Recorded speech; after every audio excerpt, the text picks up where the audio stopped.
Hello everybody, it's the Historical Gamer once again, and today we're going to be taking a first look at a demo for a game which was just announced a couple of days ago called Arms Trade Tycoon. Arms Trade Tycoon is a game that is currently in development and is going to be published by Microprose. That was the big announcement from a few days ago. It's being developed by Fungi, F-U-N-G-I. And this is a game I've been following for a little while. They actually just launched a Kickstarter on the same day they made the Microprose announcement. I think that's interesting that they have kind of, I assume, a well-funded publisher, but are still running a Kickstarter. I don't know how I feel about that.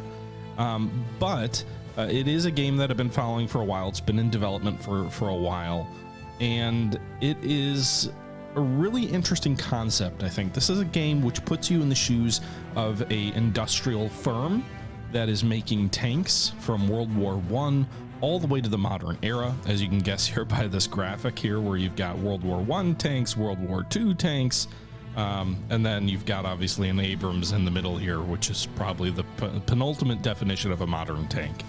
And it allows you to design tanks, to build tanks, and to sell tanks. And again, this is a tycoon game very much.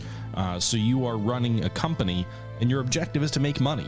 And so that's how I think this game really differs from a game like Sprocket, which came out not that long ago on Steam, which was also a tank design game, but was much more of a sandboxy sort of like build any design and be like really fine tune your tank and then see how it does on the battlefield. Yes, you can design your tanks in this game, but it's very much about designing tanks, submitting your tanks for contracts to various governments, winning orders, building those tanks on assembly lines, shipping them to the governments, and in time to meet your contracts so that you can become, you know, a rich industrial firm, someone like the Krupp company in Germany. The final version of the game will have 5 playable countries: Germany, the United States, France, Russia, and Great Britain. But the demo, which is currently available today on Steam, just has the British Empire or Great Britain. So that's where we're going to begin our tank company, the sort of initial developers of the tank, if you will. So you can see here it gives you some information about a demo. It's saying that this is very much early phases, a lot is subject to change. But as we'll jump in here, you'll actually see that this is a game that seems pretty well fleshed out for a demo and doesn't feel like it's that far away, although the release date on Steam says 2023, so it's still quite a ways away, at least according to the developers here. So we're gonna go ahead and name ourselves, I guess we'll just do Historical Gamer, company name THG LLC, no, THG Industries, and we'll go with a lion for our seal.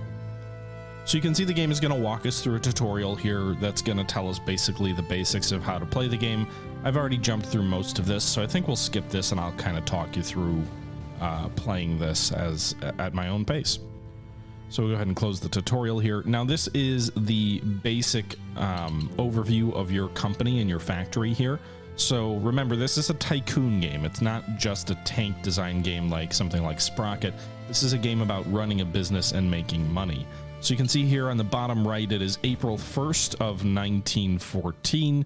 Our factory has several buildings. If we start on the top left here, we've got a design bureau, and an administration bureau, a research bureau, a trials area where I assume you can see your tanks, you know, moving through and I guess testing out their design here. Being able to see the trials, I think, is limited to the full version of the game. You can't see it now, although tanks do still go through trials. We'll see that in a bit.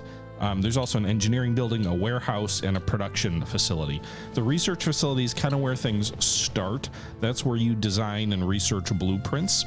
Once you research those blueprints, then you go over to the engineering section, which is kind of like where you put those blueprints together. So like you might have a hull component, for example, but then you can like modify that hull, and then you can research that item.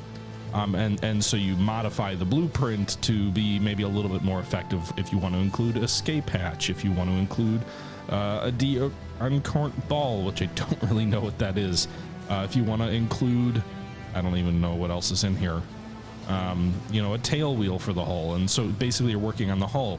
Or you can research your turrets for your tank, which improve the mountings for your guns. Or you can research your guns and modify your guns here. So like you need a blueprint for a gun to have this show up here, a 6-pound gun, but then you can add modifications for like a shoulder rest, which might make it less reliable, but could make it much more accurate, for example. And then you have secondary weapons like machine guns, power units, your propulsion, your running gear, like your tracks here. And then once you're done with the engineering side of things, you put it all together in a design here where you can design a new tank and you know, build that tank. We aren't ready to do that yet, though. We have some research to do before we can currently design our first tank. In addition to, so these are sort of the 3 key buildings for researching your blueprints, engineering or modifying those blueprints into a real design, designing the tank and putting all those different components together in a tank. And then after that, you go to the production facility where you actually produce your tank on an assembly line. So you can see here there's an assembly line. Presumably you can have multiple assembly lines open, although it looks like right now in the demo you can only have one assembly line running at a given time, or at least right now on my screen for me. After you produce, tanks will show up when they're completed in the warehouse. The warehouse is where tanks are stored and then can be assigned to ship out for their orders as your clients purchase more tanks. And then you also have a material storage item here, which is where you buy your resources, which I think this is kind of cool. You have multiple different options of where you buy your iron, your carbon steel, your rubber, your high carbon steel. And those different suppliers have different safety or reliability percentages, which can influence how much of the ordered supply comes through in an acceptable quantity. They can have different prices assigned to them. So, you know, you might want to go with the high priced American stuff because maybe it'll be really reliable and the order will come through and you get a larger quantity, but because of that, it's going to cost more. Whereas like you could buy high carbon steel from the Cappadocia Works in the Ottoman Empire. You might lose almost half of that order, but it's going to cost half of what the Americans are producing. Or you can purchase from Sweden's Gustav AB facility here and have a really high percentage of safety, a good middling price, but limited quantity, but faster delivery because we're in the UK and that's much closer to us. Additionally, you can produce things like glass, rare metals, ceramics, plastic, and composites. Some of these are for more advanced tanks, which are not yet in the game. One of the other things you also have to do, because this is a Tycoon game, is manage your administration. So your administration is where you hire and fire staff. Right now we have 40 employed folks on the assembly lines, 15 employed engineers. We can adjust either of those figures in order to fine-tune our balance sheets. You can assign administrators here that'll help make your plant more efficient or more effective, and administrators are expensive. I'm assuming they're kind of like managers here. I don't fully know exactly how they work here, but you can see it's like a list of kind of like captains, if you will. You can see here they lead to, he's less vigilant on fires, so you can have like industrial accidents where fires occur and your employees are hurt, but it'll allow like hull adaptability, turret adaptability, primary weapon adaptability, which influences like research trees or whatnot. But he's pretty expensive. He's got a $3,000 salary, which is like, you've got 40 people here making $6,000. This would be one guy making $3,000. So all things to consider. Right now we do have 15 engineers under employ. I'm going to expand that to 30 because I'm going to be doing a lot of research here before I actually design my first tank. The tutorial just basically walks you through designing your first tank with essentially what you have, but I'm going to want to research a bit more than that. So we're gonna go ahead and employ 30 more engineers, or 15 more engineers. So we'll bring our engineer employee staff up to 30. We'll keep the, well, actually we probably should lower the workers, right? Like, I don't know that I want to spend money on 40 factory workers when I'm not actually building. Does it take time to? I guess we'll just keep it the same. It's like I could save all the money that I'm spending on my engineers by getting rid of my workers. We'll keep that as is. And then there's sort of the accounting side of things here where you can see like your annual reports, your monthly reports, total tanks sold, raw material expenses, bank accounts, upgrades, salaries, those kind of things. which, you know, it's a tycoon game, so that's what it's going to have. Also, apparently there's corporate research, which I don't know exactly what that'll be. It'll be improving your company. Bank, which maybe allows you to take loans, although that's not in the demo. And there's some sort of tank hall of fame that's all accessible here. Also, you can go to the global map as well, where you can see clients from all over the world. So you could perhaps sell tanks to Japan, to China, to the Ottoman Empire, to Greece. We can zoom in here. We can see all these different countries. These are all countries, presumably, that we could bid in contracts for and win contracts for and sell our tanks to. Now, selling tanks to Germany, as the demo actually makes it clear, does pose risk during the World War I era, where you're a British company. You know, if you're selling designs or blueprints, I don't know that it'll let me sell tanks to Germany, but selling designs and blueprints to an enemy might be lucrative, could also be bad for business if folks find that out. I'm assuming these countries will expand as the world changes over time. And, you know, once we go into the Cold War, the Austro-Hungarian Empire doesn't make a lot of sense. But the British definitely sold a lot of tanks to Israel, so presumably they'll come online as a potential customer. But right now you can see the different countries. The only country that you can really interact with, I believe at the moment, is Great Britain.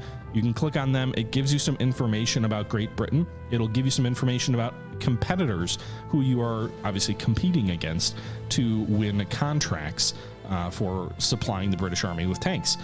No competitors yet. We'll have a few of those in a few days. It'll show you the economy, so it'll give you information about the military budget. So the military budget is obviously steadily going up in this period because it is World War I, or the run-up to World War I.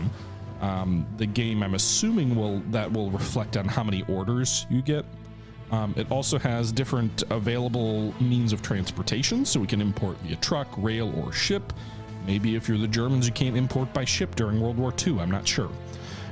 Resources available to you as well within the country, and then presumably then if it's not available in the country, you've got to import it from foreign countries here. Reputation influences what your current reputation is. Ours is a tier 1. We have no reputation at the moment. As you get more reputation, you are able to unlock different things. I don't know exactly what all of this means, but I'm assuming it's like different trophies, apparently, holdings, tasks, and contracts. Contracts the big one. I'm assuming as my reputation goes up, my ability to bid in larger, more lucrative contracts probably goes up because we're trusted. Currently, there's a tank core tab here. There's no agreement in the high command on the role of tanks. It's early 1914. Tanks don't even exist yet. There are tank concepts, or like, where you can bid in like, so there's tank doctrine, which is agreed upon doctrine. There's concepts, which are like, hey, this is an idea of how you might use a tank. And then there's the actual tank units in the British Army, or the tank corps. Anti-tank corps apparently is going to be a thing, but not in the demo. So maybe you can build anti-tank weapons. I'm not sure. There are contracts which you will bid on in order to supply tanks to the British Army, tasks, tank trophies, and I don't really know what holdings are. So that's a real quick overview of the UI in the game. With that being said, let's get started. So I did go ahead and hire 15 more engineers, so I have 30 engineers. The first thing I'm going to do is go into the research section here, and you can see here you can have multiple research lines. Currently it says research line 1, but I'm assuming there could be up to 3 or 4 here, because there's 3 or 4 tables here when the game is finalized. I don't know what ergonomics are. Medical team and fire watch, I know, probably keep your employees safe from accidents. Accidents do happen. There's a structure workshop, which I don't know what that is. Firepower workshop, which I'm guessing is like ways to research more potent weapons. But for the moment anyway, we're going to focus on research. Mobility workshop. So presumably you can do like workshops to like get better at researching certain technologies, I'm guessing. But we're going to jump into the research line 1, and you can see here is the blueprints. We have already researched the riveted rhomboil hull, which unlocks the Mark I hull, which is that sort of basic World War I tank for the German or the British that you see. It also unlocks that tail wheel, the D-Incourt ball mount. It's a gimbal mount. Okay, so it's a gimbal mount that's harder to jam than a ball mount, but is slightly more complex. Gives you information about resources that the item costs, the total cost, the man hours that it takes to construct, and then the impacts and the attributes. There's also an escape hatch and a crewman face mask, which looks very Mad Maxian right here. But it does cost 2 iron, 2 rubber, 40 man hours, and 51 whatever pounds or whatever. It does improve crew safety by 6, crew aiming and awareness drop, and the mass in the tank also goes up. You have to take into account things like mass. You know, obviously the heavier your tank, the more powerful your engine needs to be, and the heavier your tank, perhaps the less mobile it'll be. So those are all things to consider. But right now, the riveted rhomboidal hull is researched. That's the only item in the hull that's researched. We also have turrets. The Navy riveted sponson is researched, which gives us that male sort of side turret here with the sponson door, the warship pedestal mount. The modification 3 is the D'Ancourt machine gun mount, and then crewman coveralls. And then there's also options to research other items, which we'll talk about in a minute. So those are the hull and the turret. Mobility, basically like your engines and stuff. So we have a Daimler Knight 6-cylinder engine available to us, a spray carburetor, fire extinguisher, and handbrake. And then on the firepower, we have a naval gun, which is mounted to our tank, a 6-pounder quick-fire naval gun. We have a 6-pound common shell for HE, a solid steel 6-pound shell for anti-tank work, and a shoulder rest. These are all components of our blueprint design. So question is, we can only research one thing at a time. We also have secondary work for like machine guns and stuff. So the question is, at this point, what do we want to do, right? Like, what's the thing we want to do first for research? I think, honestly, my tank should focus probably, I would think, on mobility, right? So we have a sleeve valve engine researched. We could go with enhanced power output, which, does it tell me what that'll be? So to have the effective our tank's better speeds as well as higher power to weight ratios, thereby increasing the tank's mobility on the battlefield. However, this would possibly require strengthening components to handle increased forces. This change would increase the cost and may increase weight. Research would be needed to see if weight increases less than the benefit gained. Or we could go with an exhaust management system, which our earliest designs, the engine is vented into fighting compartments. This resulted in dangerous conditions for the crew. It's been suggested that an exhaust vent into a tube and take it outside. However, this will lead to further problems such as excessive noise being transmitted outside. Such a high volume of noise will not only give away the tank's location, but could also forewarn enemies of the tank movement behind the front lines. Therefore, we need to find a solution to this and other problems. So, what do we want to research? Oh, and there's also tracks and treads and stuff. So right now we have a high running track with a centipede running gear, tempered steel tracks or spuds, reinforced rollers. We can go with a low track running gear, which would give us a whippet running gear, or improved track pins, which doesn't tell me what that does. Flange rollers, mud chutes. Running tracks over the roof of a hull adds significant amount of weight to the cost of the tank. It also makes life harder for the tank designers if they wish to place a turret on the roof. The weight problem is twofold. First, the extra number of wheels added. Okay, whatever. One of our engineers has suggested that we run tracks along the sides of the hull, leaving the roof free for better fighting arrangements. Such a design will not need many track links or wheels. The weight and cost will be reduced. I'm a big fan of mobility, although we could also go with a completely different hull, a medium whippet hull, I think. Ammo storage, fuse storage, crew gear storage. But I want to improve our mobility first. So let's go with the exhaust management. Only requires 500 man hours. We're going to assign 15 crew to this. That'll be 4 days of work. Actually, we'll do 16 because that'll drop it to 4. It would have been 5. So you just assign your engineers here. So potentially up to 30 engineers are available. You just drag or use the plus and minus buttons here. Or you can go all the way one way or the other with these arrows here. You know, 5 days is fine, right? So we'll do 13 for 5 days. Okay, so now we can't research anything else while we're actually doing this because we only have one research line, and it's going to take 5 days for this research to complete. However, while that research is completing, we can go into the engineering section here, and we can go and work on some of our other items here. So the Mark 1 hull, You know, we could modify the Mark 1 hull to include an escape hatch. We don't have the reinforced hatch or perforated hatch unlocked yet, but we could go with the escape hatch. We could go with a tail wheel here if we wanted to. It would add a considerable amount of weight. It does improve trench width. It does improve obstacle slope angle and obstacle step height, but it decreases transportability of the tank, so it's harder for the tank to be transported over like rail lines and things like that. The escape hatch improves crew safety, crew awareness, and crew comfort while decreasing the hull top width. So the rear wheels really does impact transportability. Is there anything else I can do that gets me that transportability back? The D-court ball reduces crew safety. That's going to be important though for gun mountings.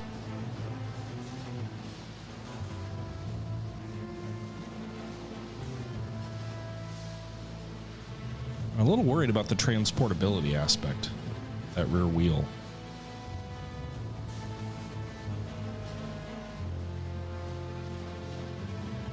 But we'll do it.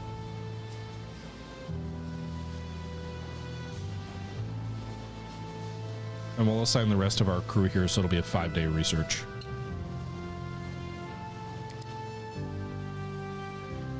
So we've got those 3 technologies.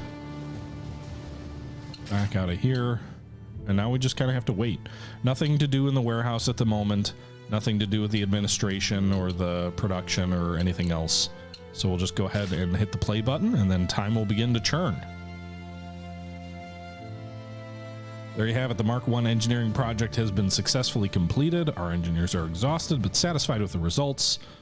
Visit your design bureau to mold the newly acquired components into even more powerful war machines. Don't forget to assign the relieved engineers to a new task. We've also finished exhaust management. So this is going to be like a constant research and design and test and whatnot process here. So I'm not ready to design my first tank. But what I am going to do is I'm going to go back into the research section here. We'll go to the research line. We have unlocked exhaust management. So now that actually unlocks additional power unit research, improved transmission power for 500 man hours. We could research an inline engine, a Ricardo 6-cylinder inline engine. I'm guessing that's heavy. 3,600 mass. What's the sleeve engine? 3,300. First engine's using tanks considerable amount of exhaust smoke.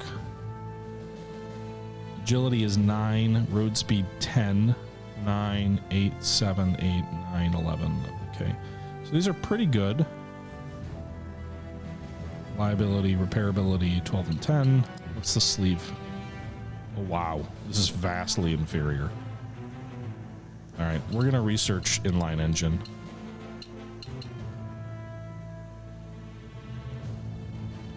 Gonna take a long time.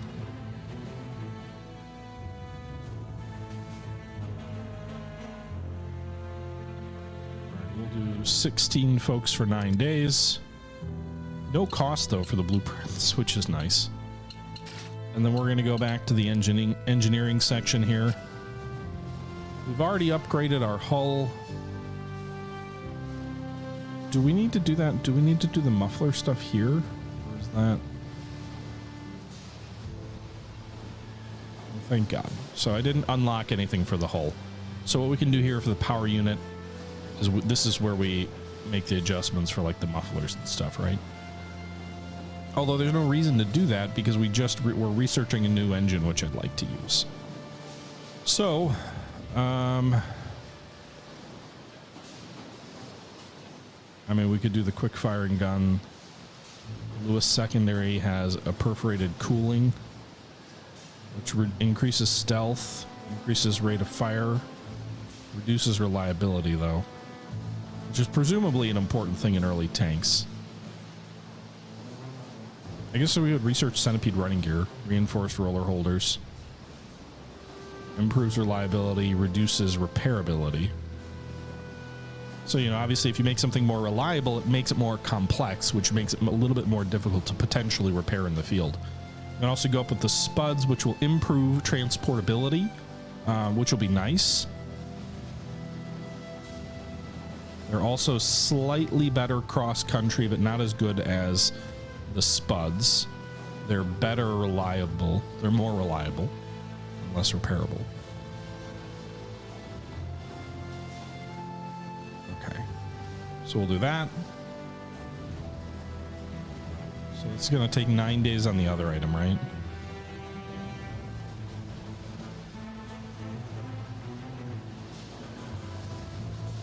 I could save myself 9 engineers, but to what purpose? I'm not designing a tank yet. So I guess we'll just put everybody in here and it'll be done in 3 days.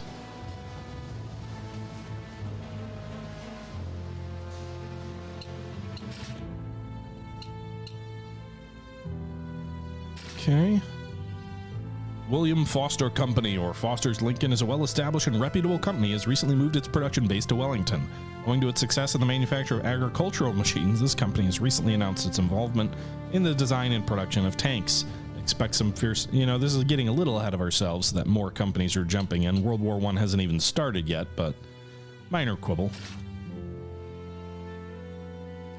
Okay, so our centipede running gear has been successfully completed.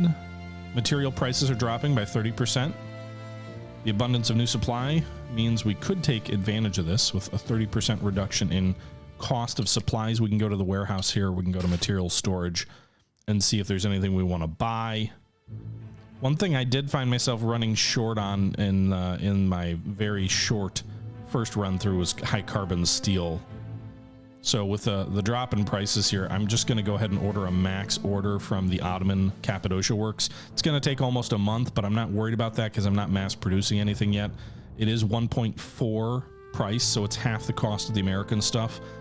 Less reliable, but not half as reliable as the Americans. So we'll go ahead and buy that to give us some additional high carbon steel.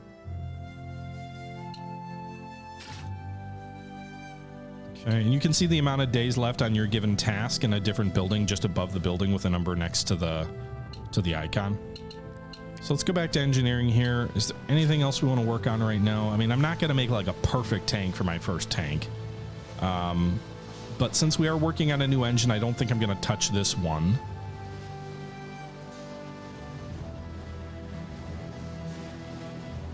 I mean, not a huge fan of not having more firepower here. What does this do? Increase crew aiming, hard accuracy, reduces reliability. So my tank is not going to be reliable at all. And this kind of feels a little bit like some of the German designs where it's like where you modify some products like to Kingdom Come and it makes it harder to produce or maintain in the field maybe.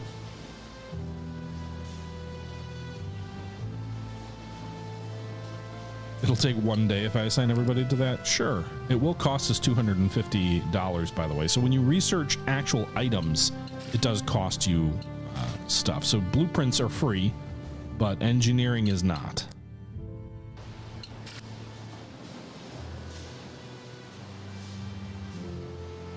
So we could also work on the turret. I don't know if we'll research a better turret or not.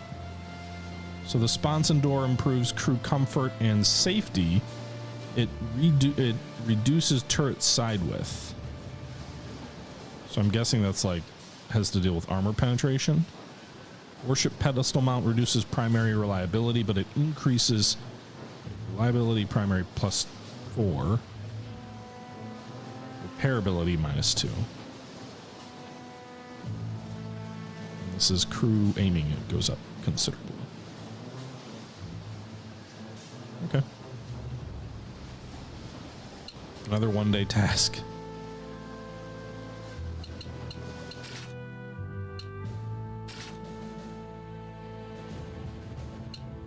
Four days left on the research here.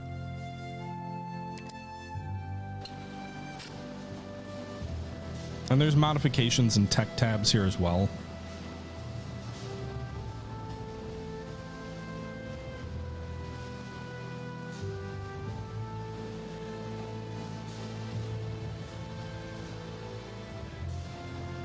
What's the difference between modification and... oh, no.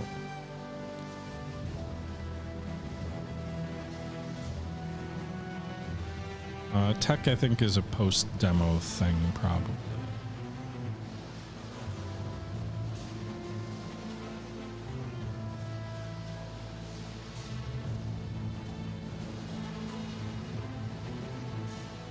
Okay, so we already researched a hull. Like, do we wanna? It improves rate of fire and stealth. Reduces reliability. Yes.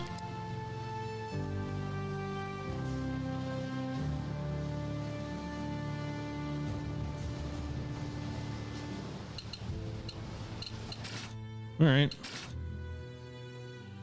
So I'm just going to research everything I can, and then we'll design the Uber first tank.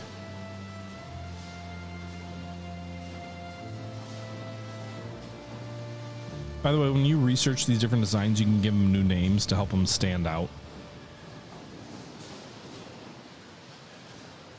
Which, come to think of it, I don't even know. Let's go back here. The one thing I think is it's difficult to see what you've already researched in the engineering section for these. Like, you've got to go into, I think, the design a new tank, and then you've got to like see which of these components have multiple things. So the more expensive centipede running gear is the one that I researched modifications to. It looks like my hull is just, this is the only hull researched. I don't think that had been researched according to the game before, but like the running gear theoretically had. And so you can see, like, when you see two different designs for the running gear, you can see we're not using wheel improvements, but we are using track improvements. That gives us a little tool tip here that tells us how that's affecting our tank. Whereas, you know, this original design is everything's unused. And this is where you design your tank. But we're going to wait for a moment on that. Obviously, you're going to want to name your modifications here so they stand out. What I will say is that I think the game needs to do a better job in the engineering section of telling you like that exact same information. So I don't have to go into design a tank and then compare like, okay, what have I already researched hull-wise, you know. But I think one thing I will do here is I'm going to research a hull without a tail wheel, but with the other upgrades. And the reason I'm going to do that is I want to compare some stats when I assemble it all to see, you know, what that looks like. And that'll bring us like right to when the research and development's going to be done. A little bit past, but the political crisis in Europe is rapidly evolving, and there is now a firm belief that war is inevitable. This will be hard times for everybody. In anticipation of the upcoming battles, High Command is already on the search for new innovative weapons that will help tip the scales in the favor of Britain. This is a unique opportunity for our company, as multiple contracts will be raised, offering wealthy rewards for those who will win them. But be aware that new tank designs will be put directly to test on the battlefield, and many ideas that work great on paper will fail in reality. Prepare your company and yourself for the competition to come. Yep, I know my workers are idle. My production workers are idle anyway. By the way, you can see up here here's our money situation, here's our tank storage, our material storage. We're 19 days from getting that extra high carbon steel. Can I order anything else while we're waiting on that? I don't know that I need to order anything else.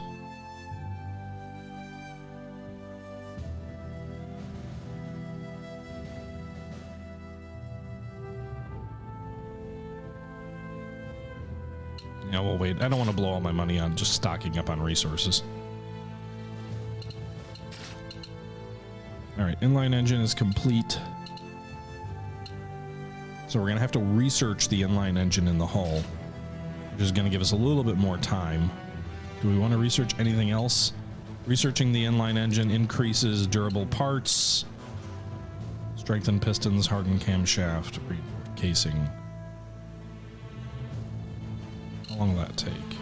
18 days? I don't want to wait that long. What about improved power transmission? 4 days? How many days left on the other stuff? 2 days. Is there anything I can research in 2 days?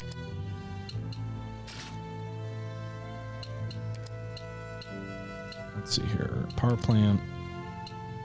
That's 500 man hours, so it's going to have to be less than 500 man hours.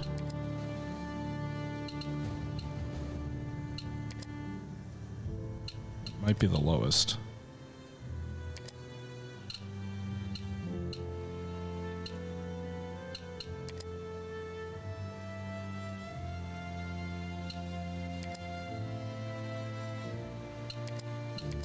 Yeah, screw it.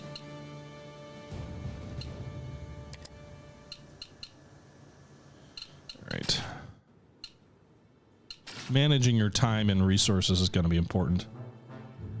Following the work of the Landship Committee with subsequent development and trials, finally, tanks are recognized as powerful weapons to be employed by the military. Ushering in a new era of battle technology, a new market is open for those who are resourceful and willing to seize the opportunity. The need for companies with able engineers is increasing in order to provide this war machine with tanks. Make sure not to miss any lucrative tank contracts announced by this country. Okay, so the Landship Committee is favoring tanks. Presumably that's some sort of military committee that increases the reputation of our company by 5, just because the British are validating the concept of tanks. All right. So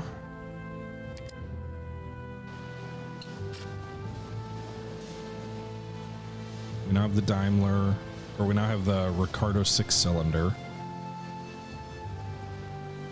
Its mobility is vastly superior to the Daimler, like more than double. Crew requirements are less, although it is heavier. Protection is triple. Reliability is triple. Repairability is double. Crew performance is more than triple. Handbrake. Tubular radiator. Muffler.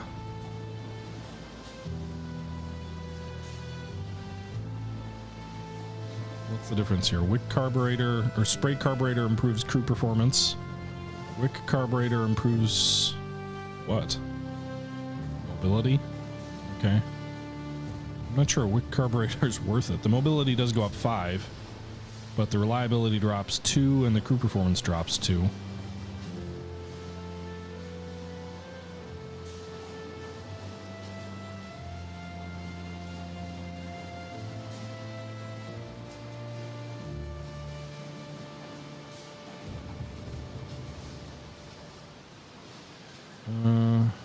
I don't think there's anything else I need to research at the moment.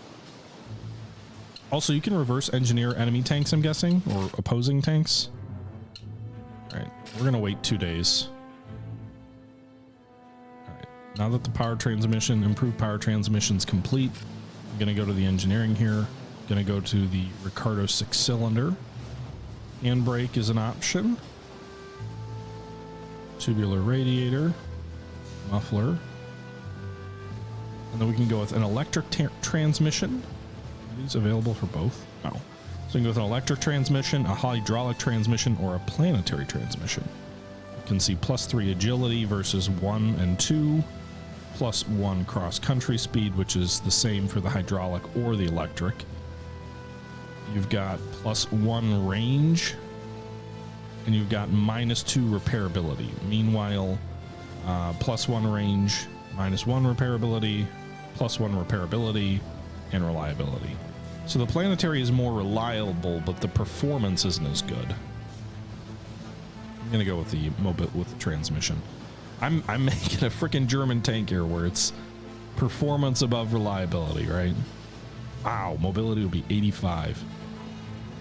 But I don't want to drop the reliability that much, so we'll keep the spray carburetor. That's one balance decision I'm making. It's the final drive to. Man, that repairability just keeps dropping.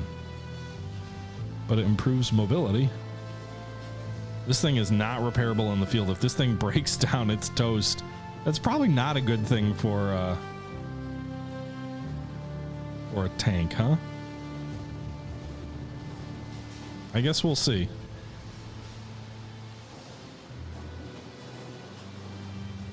We're going to put 15 engineers behind this.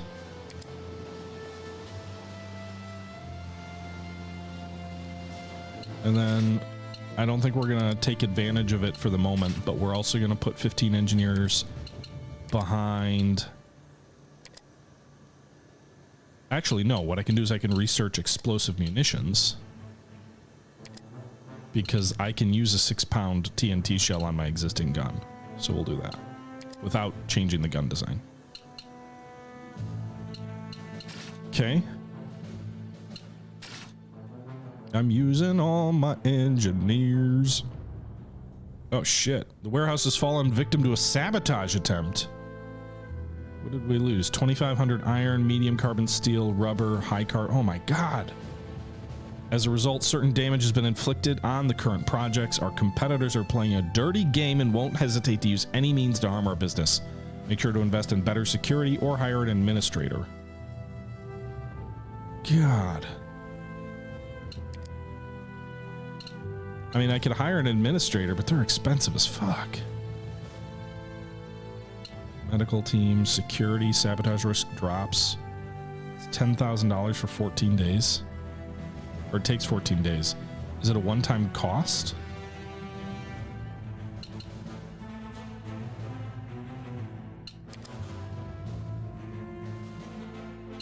Fucking jerks. I need those resources. Or I will need them. High carbon steel. Good thing we've got some on the way. 4,300.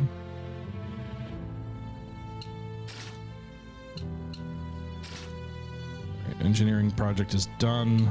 So now we're going to go ahead to the design bureau, and we are going to design our first tank. So the first tank, what should we call it? So we'll call it the Butcher 1. We have two different hulls to choose from: the basic Mark 1 or my basic Mark 1 with the tail wheel, or the Mark 1 without.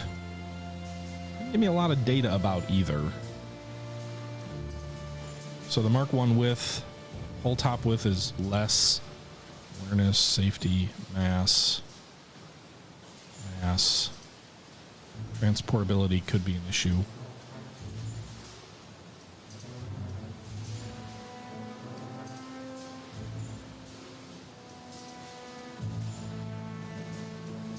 We'll go with the one with the tail wheel. We don't really, here's the problem, is at the moment we don't have any real design focus that the government is giving us to say, like, we like these concepts. They will eventually tell you, like, we want an assault tank or a support tank and like what that means, and that can help direct your designs, but at the moment we don't have that. So this is really just designing our first tank. This is the upgraded centipede running gear with the frame upgrades, track upgrades. Here we go to the power plant. We've got our Daimler Knight, or we've got our Ricardo 6-cylinder. We're going to go with the Ricardo. Secondary weapon, we're going to go with the upgraded Lewis machine gun in the front. Turret, we're going to go with the upgraded Mail Mark 1. The newest design is always on the bottom, by the way. And then we'll go with our upgraded 6-pound gun. So this tank has two 6-pound naval guns on the side. Indiana Jones loves this tank. And then the machine gun in the front.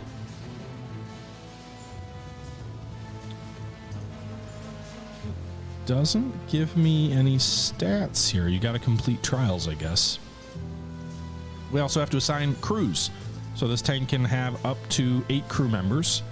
You can see here these items here in red indicate like what is ready or not. Apparently we've got 3 masts with is green, 2 in red. I'm wondering if that means the tank is underpowered. Running gear is yellow.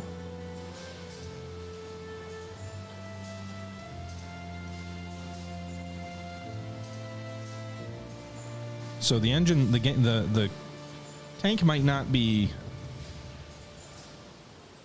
too heavy. The maximum of this hull, by the way, is 28,000. So I guess we'll see when we add these crew members if our weight goes too high. We'll go with the commander, driver, gunner, other gunner, loader. 2 loaders. Wait. Probably need 2 loaders, right? Oh, says we have enough.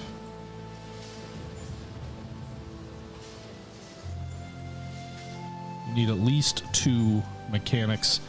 Given how much of a nightmare this tank is, I'm going to add a 3rd.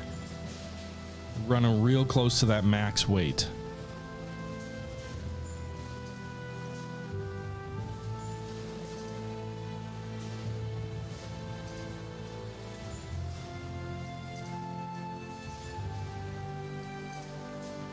Huh.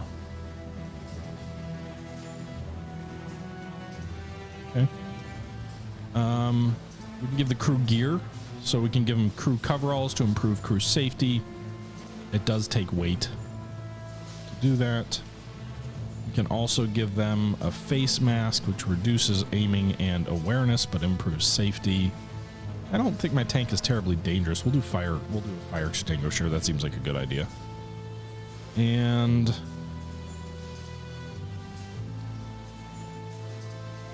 do they need sidearms? Why not? Oh yeah, we need to do ammunition also. Aren't I researching that better shell? And the shells are going to put me over the weight. Not quite. Okay.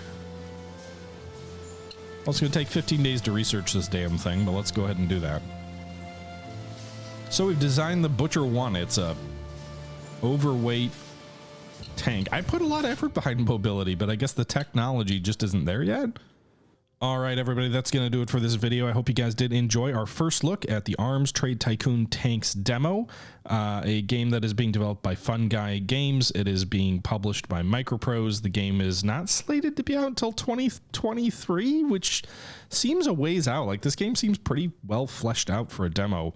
I know obviously they still have a lot of countries to add and a lot of stuff, presumably like beyond the First World War I era to add. But this is a really exciting looking game. I think this is definitely going to be on my top 10 most anticipated list. The only question is, do I wait a year and put it on next year if they're really saying 2023, or is it a 2022 list entry? But I've been really intrigued about the idea of a arms industry firm tycoon game. I've talked to Tortuga about it for the last couple of years as being like this area where I think there's a gap. I think my head was at like, if I were to ever make a game, I think I was thinking like I would do something where it would be like an aviation focused game, but I think tanks fit really well in there too. If you look at the way technology has evolved for either aviation or tanks from, you know, the early 1900s to the present day. So I'm enjoying myself with this. I think it is really well put together so far. I think it's a really cool looking concept. I hope they nail it. So far, I'm excited. I'm going to keep showing this for a little bit on the channel as long as I play through the demo. I hope you guys enjoy it. I'd be curious to hear what your thoughts are down below. But we'll wrap this video up here. So until next time, this is the Historical Gamer saying once again, thank you very much for watching. And as always, until next time, I'm out. Bye-bye now.